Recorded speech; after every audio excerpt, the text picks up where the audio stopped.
এখন তুমি কি বলো, তোমার রায় কি বলতে চাও? ক্বালা ইয়া বাতি ফাল, ক্বালা আল ফাইল হলো হযরত ইসমাঈল আলাইহিস সালাম। সূরা সফফাতের মধ্যে আল্লাহ বলেন, তখন বললেন, হে আমার পিতা, আপনার কাজ, আপনি যে স্বপ্ন দেখেছেন এটা আল্লাহর ওহী। নবীরা ভাবে দেখলো সেটা ওহী, জিবরাইল সরাসরি আসলে হলো ওহী। আমি ধৈর্য ধরবো, আমি পালাবো না, লড়াই দেবো না, আমি অসম্মতি চালাবো না। হে আমার পিতা, আপনি আমার গলায় ছুরি দেবেন আর আপনার আল্লাহকে রাজি করবেন, আমি সহজ রাইতের মধ্যে আমাকে আপনি বলেন বলেন সুবহানাল্লাহ। সন্তান রাজি হয়ে গেল, বাবা মার গলায় ছুরি দিবে। কিরা রাজি হলো? সন্তান। কথা বলেন।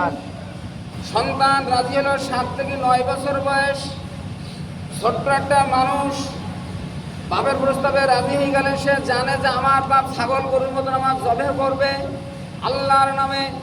এবং রাজি হলেন, কি রাজি হয়েছিলেন 1500 বছর আগে লাহে মাহফুজ থেকে আল্লাহ পাক জিবরাইলের মাধ্যমে, নবীর মাধ্যমে তাম বিশ্বকে জানাই দিলেন, এ দুনিয়ার মানুষ, আজকে আমরা গরু দিতে আমাদের আবৃত্ত, ছাগল দিতে আবৃত্ত, মহিষ দিতে আবৃত্ত, দুম্বা দিতে আবৃত্ত, আমার টাকা দেয় ইত্যাদি ইত্যাদি। আল্লাহ তাআলা স্বর্ণ অক্ষরে স্মৃতি করে রেখেছেন দুনিয়ার মানুষ। আমার একজন নবী ছিল, মিল্লাত আবিকুম ইব্রাহিম ওয়া সাম্মাতুমুল মুসলিমিন, তোমাদের মুসলিম জাতির সে ছিল এক পিতা। বলেন সুবহানাল্লাহ।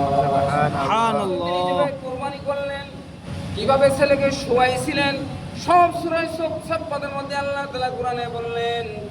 যখন তারা শুয়ে পড়লেন, তখন যখন ছুরি চালানো হলো, ছুরি কাটে না।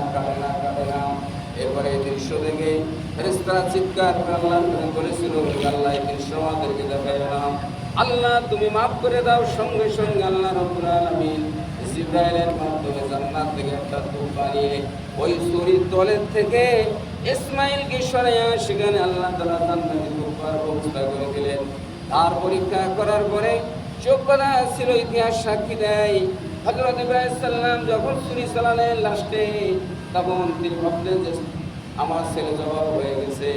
জবাব যখন হয়ে গেল, চোখ খুলে দেখে যে আমার ছেলে জবাব হয় নাই, জবাব হয়েছে জান্নাতে ধূপা। বলেন সুবহানাল্লাহ। ইব্রাহিম আলাইহিস সালামের কোলে ইসমাঈল বসা আছে, বলেন সুবহানাল্লাহ। আল্লাহু আকবার। বলেন সবাই আল্লাহু আকবার, আল্লাহু আকবার, আল্লাহু